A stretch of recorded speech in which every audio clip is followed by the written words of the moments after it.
દેશની સીમાઓ માતાના વસ્ત્ર સમાન છે. તેનું રક્ષણ કરવું દરેક ભારતીયની ફરજ છે. ભીષ્મ પિતામહ. નમસ્કાર દર્શક મિત્રો, સરહદ ન્યૂઝ ચેનલમાં આપનું સ્વાગત છે. હું અનિતા ગોસ્વામી. હવે જોઈએ સમાચાર વિસ્તારથી.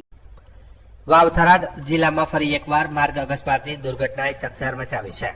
થરાદ સાચોર હાઈવે પર મોડી રાત્રે થયેલા ગંભીર અકસ્માતમાં થરાદના એક યુવકનું દુઃખદ મોત નીપજ્યું છે, જ્યારે 3 થી 4 લોકો ઈજાગ્રસ્ત બન્યા છે.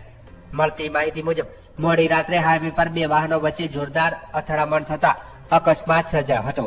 અથડામણ એટલી ભયાનક હતી કે વાહનોને ભારે નુકસાન થયું હતું. તેમાં સવાર લોકો ગંભીર રીતે ઘાયલ થયા હતા.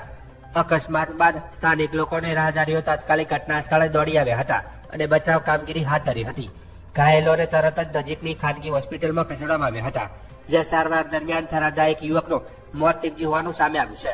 આ બનાવને કારણે પરિવારજનોમાં શોકની લાગણી ફેલાઈ ગઈ છે. આ અકસ્માતમાં અન્ય 3 થી 4 લોકો ઈજાગ્રસ્ત થયા છે, જેમની હાલ ખાનગી હોસ્પિટલમાં સારવાર ચાલી રહી છે, તો કેટલાક ઘાયલોની સ્થિતિ ગંભીર હોવાની પણ માહિતી મળી રહી છે. ઘટનાની જાણ થતાં જ પોલીસ તંત્ર તરત જ ઘટના સ્થળે પહોંચી ગયું હતું અને સમગ્ર મામલે તપાસ હાથ ધરવામાં આવી છે. પ્રાથમિક તારણ મુજબ વાહનોની ઝડપ અને બેદરકારી અકસ્માતનું કારણ હોઈ શકે છે, જો કે હકીકત તપાસ બાદ જ સ્પષ્ટ થશે.